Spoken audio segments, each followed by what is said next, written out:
now that that take was recorded, I'm gonna go through and slice it all up, and I can see some of you cringing at the prospect of editing drums. The performance was actually very, very tight. Let's actually get in there and take a look at that. That looks good. Look at those lines. It looks good, but this is like kind of, it's rock sounding, but it's really, I mean, it's really a pop song. It's a sync pops rock song. Rock. It's called swag rock, I think. I don't know. But that's what we do. We slice it up. It's, you know, but we're going to make really tight sounding drums because we're going to stack claps and tambourine and other stuff on there. So, okay. On the count of 3, we're going to slice all of that up. 1, 2, 3, slice. All right. Now that the drums are edited, I'm going to consolidate the tracks on a new playlist. Then I'm going to go through and I'm going to clean the tom tracks, or the like strip silence anywhere that I'm not playing toms, so that we're just getting the hits on the tom tracks. So it'll be nice and tidy, sound good, and we'll see how it sounds. Okay, so here is the drums. Let's see how loud they are.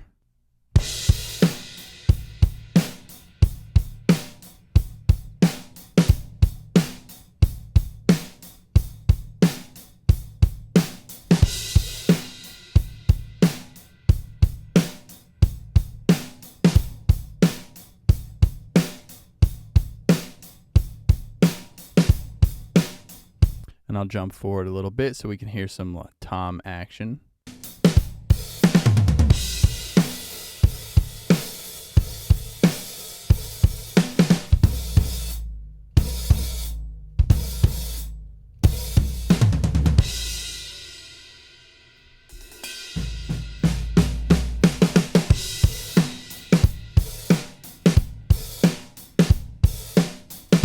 Okay, and then there's like this bridge part. We'll jump forward to that. It's a little different.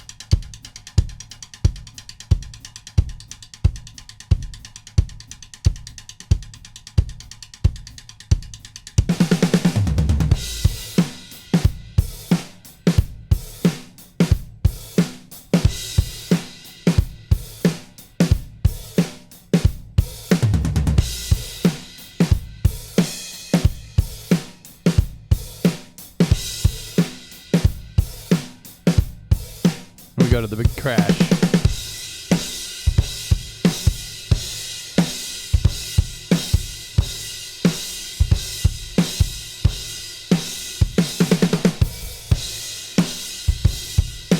It's amazing that I did this in one take. I've been like practicing or rehearsing or whatever drums to this song for quite a week or so as I dialed in the sounds. Never thought I'd actually get it in one take, so that's always nice when it's just one thing. You don't have to piece it together. That's what the drums sound like. I'm going to leave the stuff on the master fader on to try to retain some consistency as far as our levels and stuff. And I'm not going to touch the drum submix, but we'll go through the mics and we'll bypass whatever's on the mics here. We'll just kind of go one by one here. Let's start with the overheads, because the overheads are super duper important, and they're some of my favorite sounding microphones. These are the AEA N8s, just bypassed going in through the warm 73s. Oh yeah, let's start at a normal spot.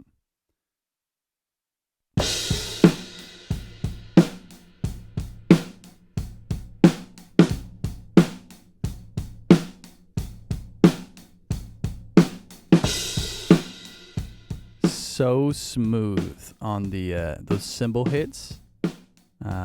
It's nice they stay out of the way for the guitars and everything else. But definitely a lot of body still in there, which is killer.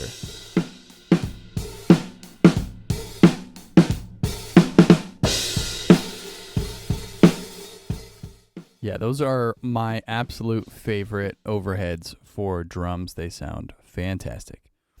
Let's go to the kick drum. Let's go to the kick drum. This is the kick in. There's two mics in the kick drum, the kick in, kick out. The kick in is the AKG D112. The kick out is the FET 47 from Warm Audio, or the WA 47F. And this is, looks like I had an EQ on the D112, pulling out some mids typical. It's a very mid-heavy microphone. And both of those mics are being routed to a mono aux, which has some additional processing, an EQ, and a compressor to glue them together. Also uses less plugins. So I'm going to bypass those as well. So here is the kick in soloed with no processing.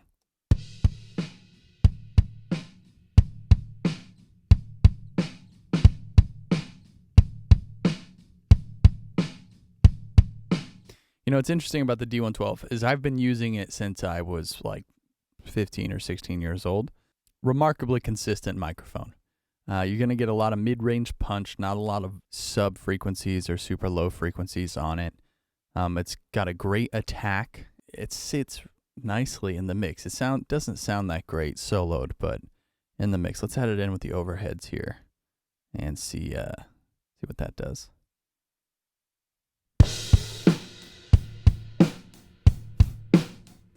It cuts, that's for sure.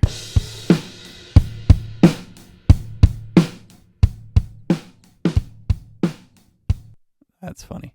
All right, let's listen to the kick out, which is the FET 47. It's going to sound very different than the D112. Here we go.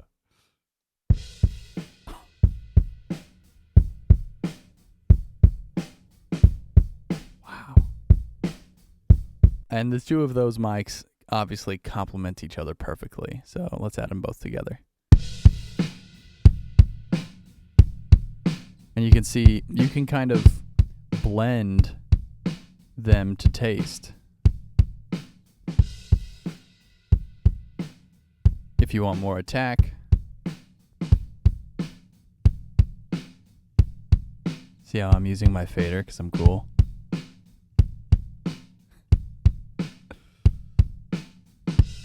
Yeah, that sounds cool. All right, now let's listen to the kick mics with the plugins and see how it changes.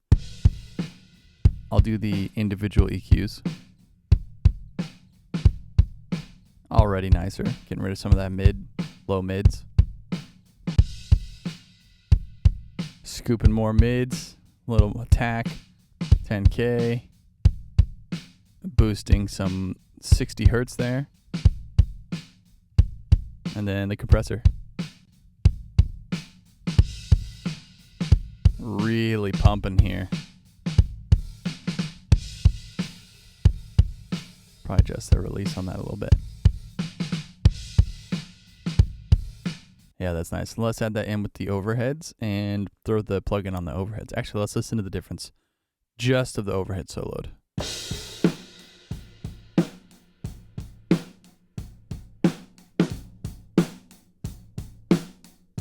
Yeah.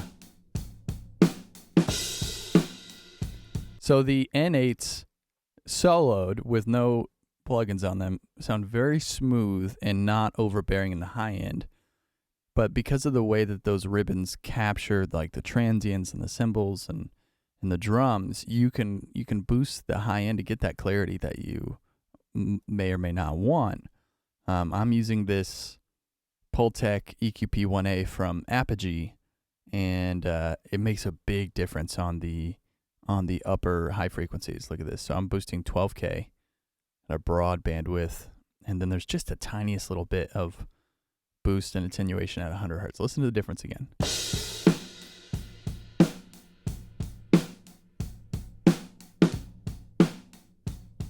This is out and then in.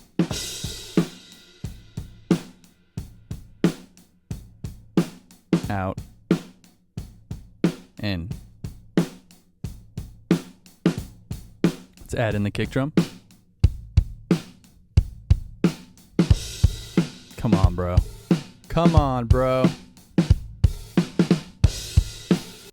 Fantastic. Okay, and then we have our snare here. Let's solo the snare. We'll do the same exercise. This is snare top 57 bypassed.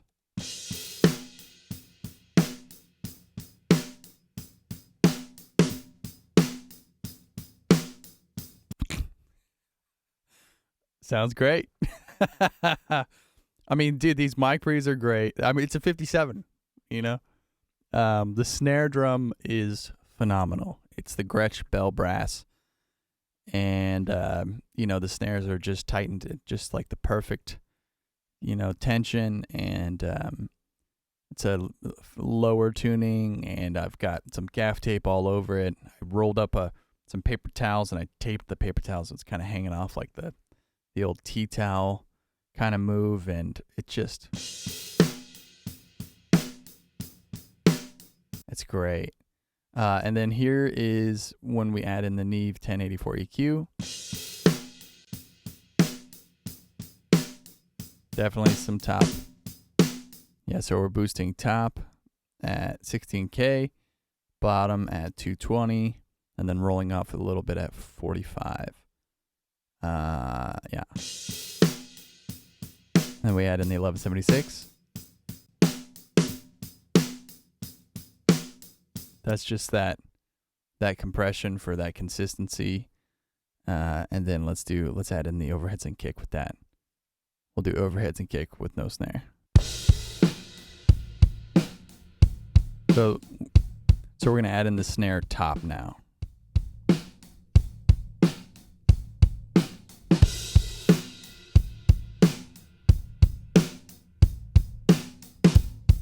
That's 5 mics. That sounds good. Okay, so something fun that I've been working on is getting drum sounds to make some samples and some loops that I can use for my projects that I'm doing. And I was thinking about like making them available if anyone who watches these videos wanted to pick them up as well. But there's going to be like probably some loops and use those for writing so I can drag and drop some stuff in and just get going, but have great sounds both as loops and as one shots that you can drag and drop in as samples in your mix. And that just are exactly what I'm looking for. So that's kind of what I've been doing in the background. So I did something crazy. I added a snare bottom, which is out of the ordinary for me, but you try stuff and sometimes it's cool. Okay. So here's what the snare bottom sounds like. And I've bypassed, I just had an EQ on here. Wow. Man, I tell you what, it's not any individual one thing. It's all of the things. It is the mic, the M201 from Biodynamic, sounds great. It's got that nice snappy top end on it, which is cool. It's a dynamic, I think it's a hypercardioid mic. But again, it's that snare. That bell brass just sounds great.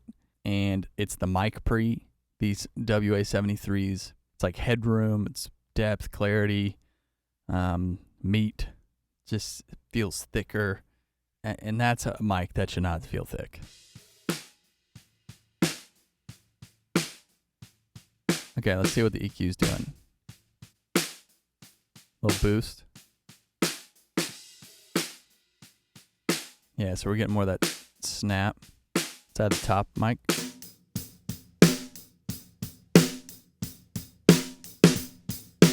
All right, let's see what it sounds like without the snare bottom and then add it in.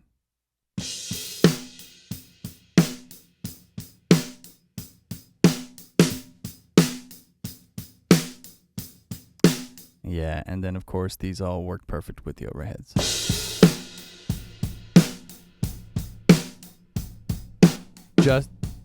Just overheads. Adding the snare top. And then add in the snare bottom. Fantastic. Kick.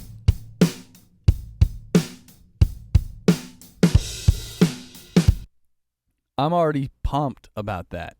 There was a lot of attention paid to the detail of the phase relationships between these mics and making everything just sit really, really nicely together. So that makes a huge difference.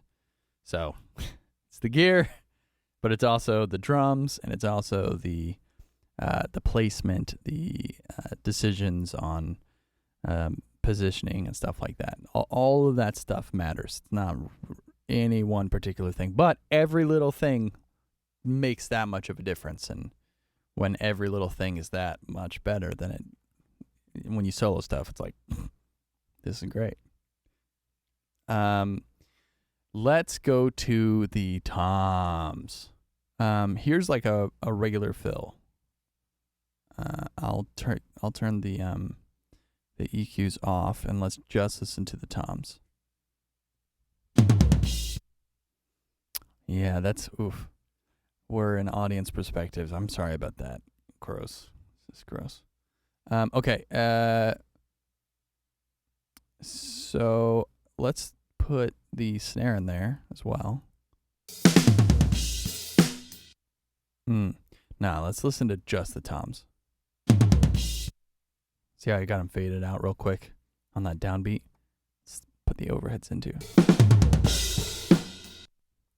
The way I think about like positioning and levels and sounds is all of that is not really as any individual one thing, but how it relates to the other mics. So everything is built around the overheads, really. Getting a great sound of the overheads, and then everything else is to complement the overheads. So yeah, that's really where you can tell the difference. So that is the tom mics with no EQs, and let's see. Looks like I'm doing a little smiley face EQ on the toms. Let's see what it sounds like with the EQs. Fantastic. And there's another part where I just like went ham on the floor tom.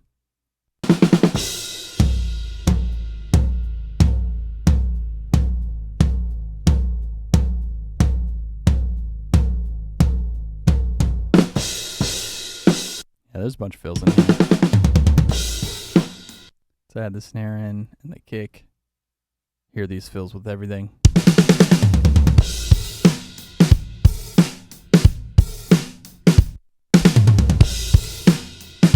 Here's the start.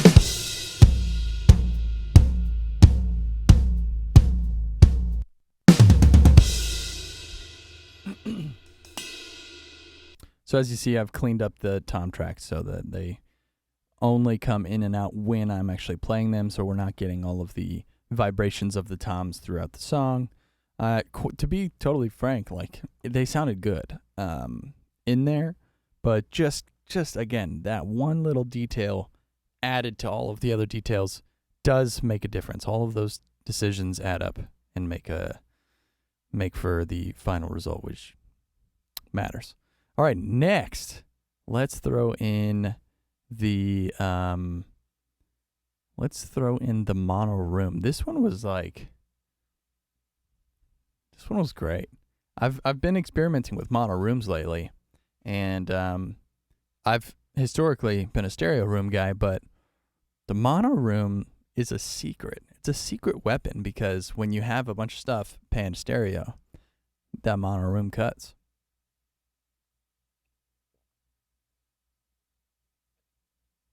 Oh, yeah. Fantastic. Okay.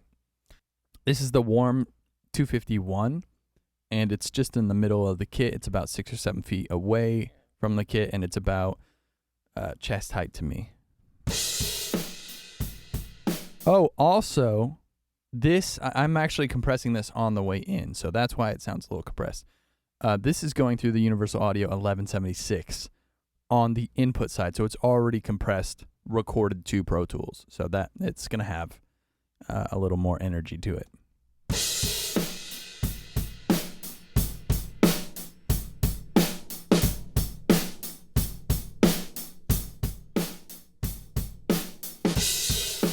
And the high end on this mic is so good. I've just been using it on acoustic and vocals lately, but I was kind of looking to have some brighter room sound, which I've always been scared of. But I typically use darker sounding room mics because I just love darker room mics and overheads. But I was looking for some clarity on the rooms, and I wanted to try this Warm 251 because I've been using it exclusively on vocals and acoustic guitar, but mostly vocals because this thing just crushes on vocals. It's that top end clarity is so good.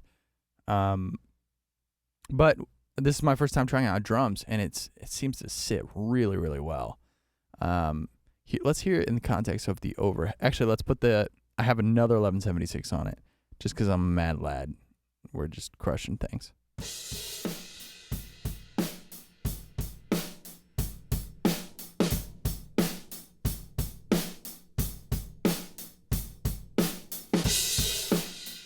As you can see, it's just kissing it, really. Not a lot of reduction here. It's really kind of just taming the mic. Let's add in the overheads and see what it sounds like.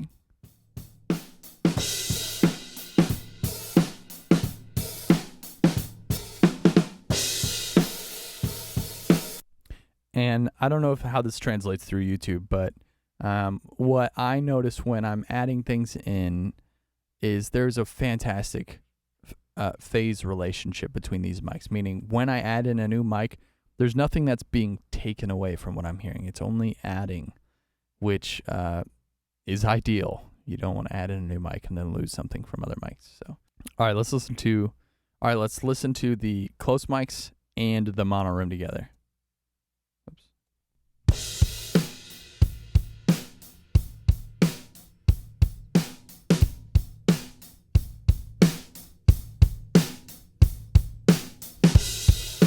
And I'll tell you, with everything else that's in this mix, this is sounding really good. But there's more.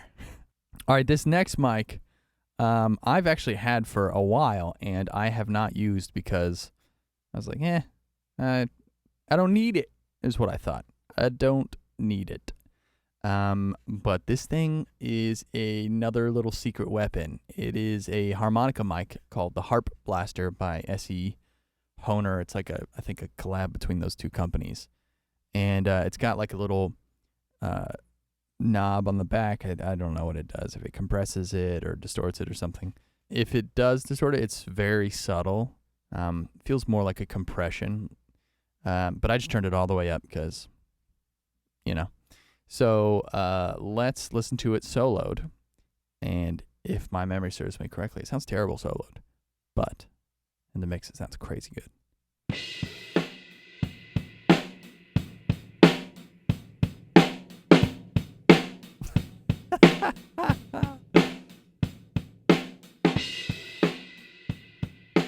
I don't necessarily think it sounds terrible. It's just like not what you think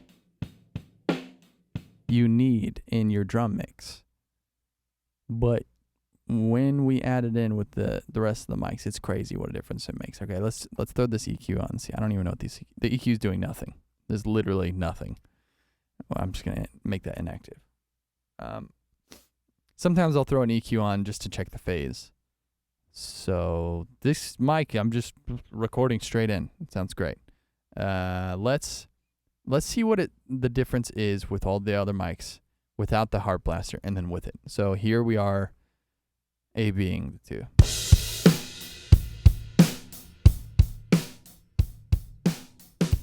So this is without the Harp Blaster. Did you hear that? Out. In.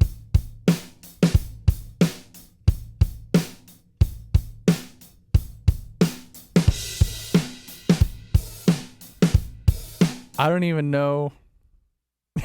I don't even know why it's better, but it's like it's almost like you're hearing one side of the snare, and then when you add it in, you hear the whole snare, which is crazy. Yeah, I don't get it, but it's awesome. I have no idea how much the mic costs either. I think it's a cheaper mic. Okay, let's listen to the stereo rooms. Already these drums are sounding killer. So this is all overkill.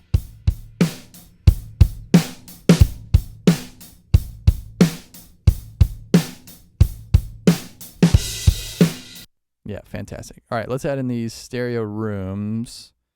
And I'm going to turn everything off that's on them. Looks like we got a handful, just a bunch of madness, because this is kind of like for fun. This is what we call the extra track. So I'm gonna bypass all this stuff here.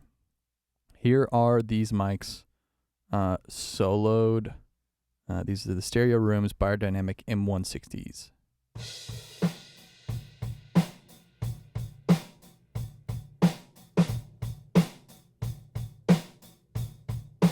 And they sound weird. They sound like there's some phasing stuff going on between them. That's what it sounds like when there's like phasing issues. But I want to say I checked. Oh yeah, there's some weird phase stuff going on. Just barely. Let's do a fun little exercise. Let's fix this real quick and see what a difference it makes. So I just split these tracks into mono. Let's make them whole. I'm going to consolidate them. Okay, now let's get in here. We're going to zoom all the way in. This is not typically how I do this kind of thing, but it's going to bug me.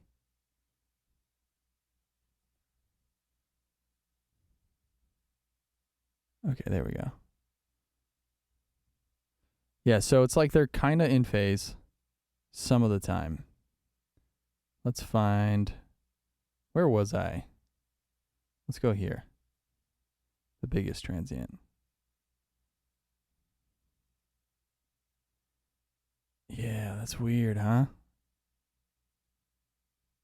Okay, so I'm going to look at these. Look at these right here. See this? See how these are kind of out? That's what it sounds like. So I'm going to match this to the other one. We're just going to pull it over right in here, and we're going to see how close we can. That's pretty close. Everything else is like, you know, pick your battles, my friend. This is close. Close enough. All right, let's see what that sounds like. That should sound better. So what I'm going to do now is I'm going to reconsolidate the two of them so they're the same length, and then I'm going to just drag these puppies up here. Boom. Sounds a little better.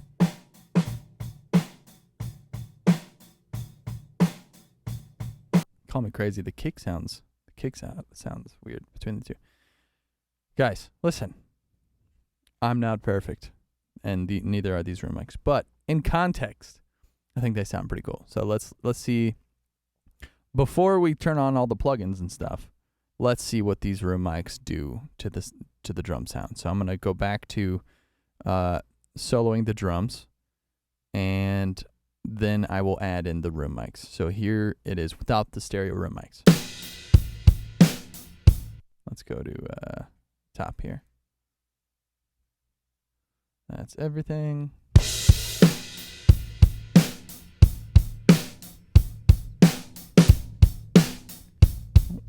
We'll put the room mics like right here. Here we go.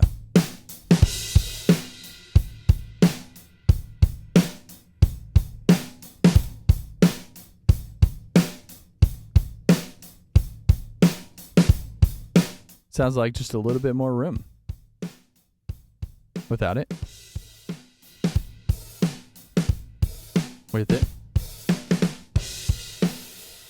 Without it.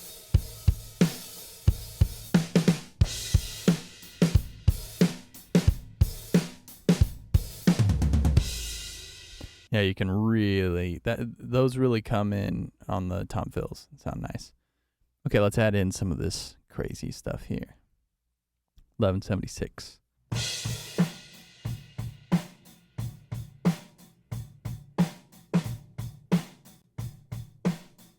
Fairchild.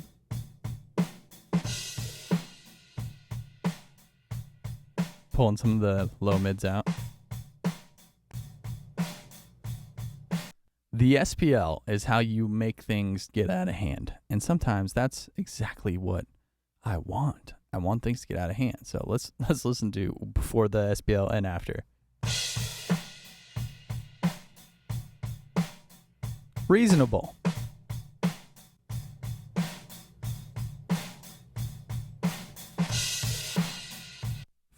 Very fun. Party time. That's that setting. It's called party time. And we're just exaggerating, cutting out the attack and exaggerating the sustain. It's so fun. Here it is without them. And with them.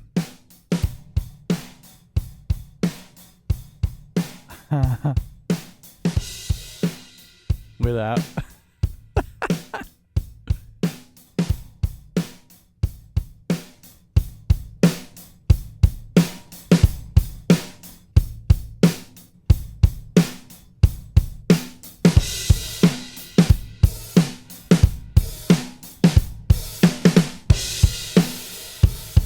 Yeah, that's fun. I did not do as great of a job on the placement of those because there's like a weird phasing thing there. Too bad, but you get the idea. This is kind of how I would do it, and I would keep these tucked relative to the other stuff in here. Just so you know, here's like how it's gonna come out. We've got all those mics in there, and then let me delete these mono tracks. And then this is like the production of this is just, you know, got all kinds of stuff in it. There's claps. Listen to these claps.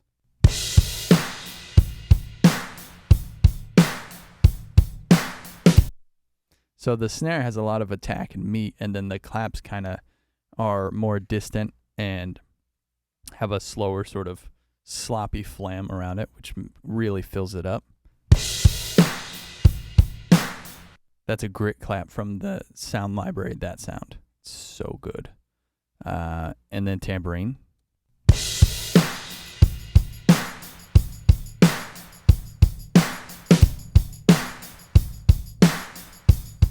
And on the first verse, there's a loop under the drums.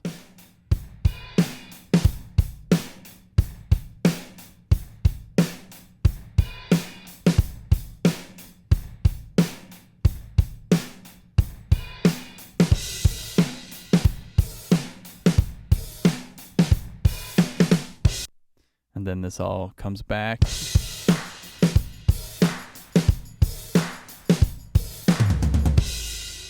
So it's it's more of like a combination of things, but the drums, I love really paying attention to those details to get those drums right. And then when you build everything else around it, it's just like, it's kind of like cheating. I mean, it is so good. Something that will be fun is I actually took some samples here at the end of these hits, and I'm going to throw these together, clean them up, mix them, and then try them out on a couple different, things for fun, whatever. Let me know if you guys would be interested if I put those up for like, 20 or $30 or something. And not just this kit, but thinking about making some samples. Let me know down in the comments what you guys think. What are some plugins that you like to use? Something that is not new unless you've never seen any of these videos from me before. My parallel bus is always 100% of the time the decapitator. This thing is just so killer. Listen to the difference with and without it. Here's with it. Without it. Way cleaner. Right? And then here's with it. And let's go crazy. Ready?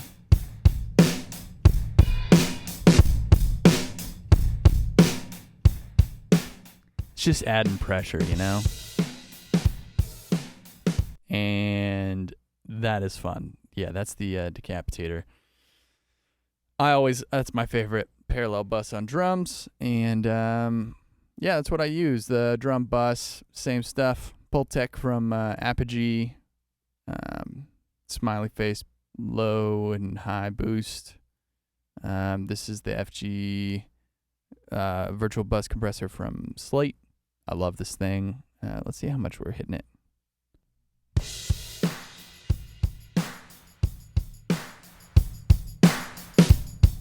May even back off a hair.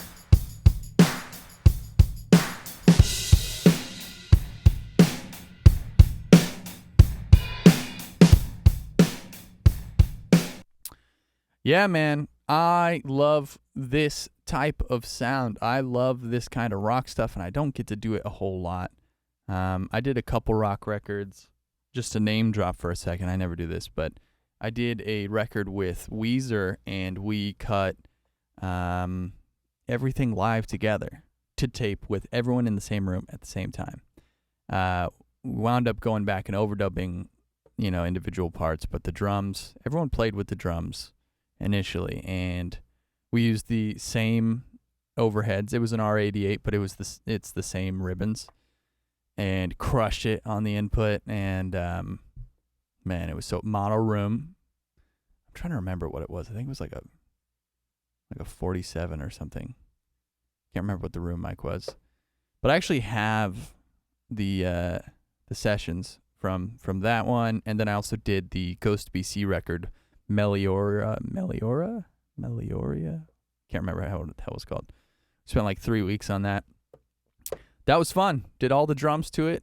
That was a long session. Lots of editing on that. But that record wound up winning a Grammy, which is great. Didn't see my name on that record, which is a bummer. But with that said, that's my approach after I track the drums with time alignment, editing, and then kind of going through with my processing here. It's really not anything crazy. I mean, everything's being summed to a drum bus. There's a parallel bus. There's a little reverb that I have here. This is what the reverb sounds like. I forgot to show you this.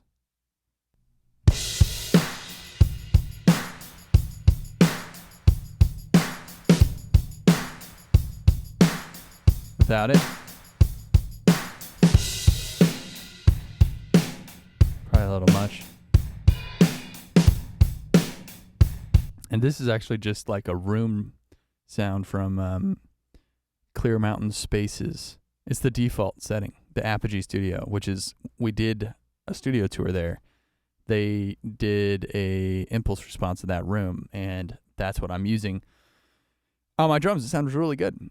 So, yeah, if you guys are interested in any of the stuff that I used, microphones or gear or whatever, I have links to all that stuff down in the description. And I'm going to do a sponsored read here for Sweetwater for none of the stuff that I used, but for this mic that I'm talking into, because I feel like this mic doesn't get the love it deserves. This is the Loud & Audio LS2008. I actually made a video on it already, but we just picked up another one because these things are so awesome. And I put it in my wife's studio. Check out that video of setting up a budget home studio. This mic is like, it's kind of a nuts and bolts. You use it on everything. It's a condenser. It handles super high SPL. It's got a high pass filter and a low pass filter. It's great.